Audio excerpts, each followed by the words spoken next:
We're still currently on scene. My rest of my team's due to schedule to arrive within the next hour or so. Representatives from Cessna Aircraft are coming to assist in the investigation. My goal is to have the wreckage moved to a hangar here on the airport sometime later today, so we can begin a more extensive look at the airframe and the engine to go deeper in all the systems, including the engine, the fuel system, flight control systems, and so forth. And right now that's about what I have. I do have a little more information about the flight. The flight was actually cleared to land. He was coming inbound to Merrill Field at yesterday afternoon, and he was cleared to land runway 25. And the air traffic controller requested the airplane or the pilot to go around, which is basically abort the landing sequence and go around and fly the pattern and come back to the airport and land. During the go-around sequence is when the accident occurred. The airplane impacted terrain about 400 feet off the departure end of runway 25. And I confirmed, I think yesterday, we do have all major structural components of the aircraft. We have everything's limited to within about 50 feet of the main wreckage. And that's about where I'm at right now. Weather was clear skies, light and variable winds. Temperature was almost 70 degrees. It actually looked like a really nice day. So right now I don't see weather being related to the accident sequence itself, but we are looking at it as part of the investigation. Standard thing we do is we look at man, machine, and environment.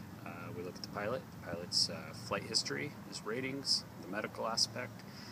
An autopsy will be performed on the pilot by the state medical examiner, and also a toxicology test. They're both standard. It's just so we can alleviate the pilot from the accident sequence or see if there was something contributory to the accident. Part of that is we look at the machine. We look at the airframe, the engine, all the flight control systems, everything that goes along with the airplane. We also look at how heavy the airplane was it within weight and balance, what was the trim settings. We go in depth so we can either see anything contributory or eliminate the machine from the accident.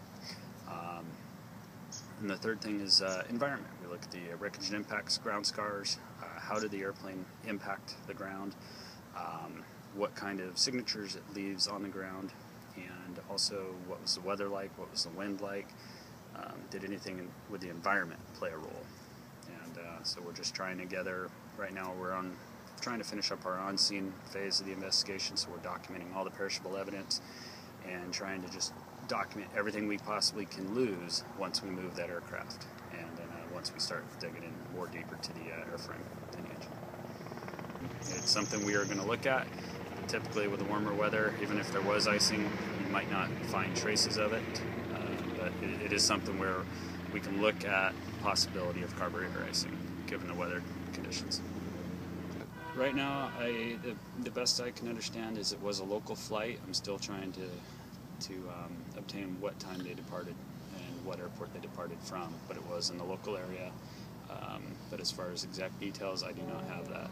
We did recover a handheld GPS from the wreckage.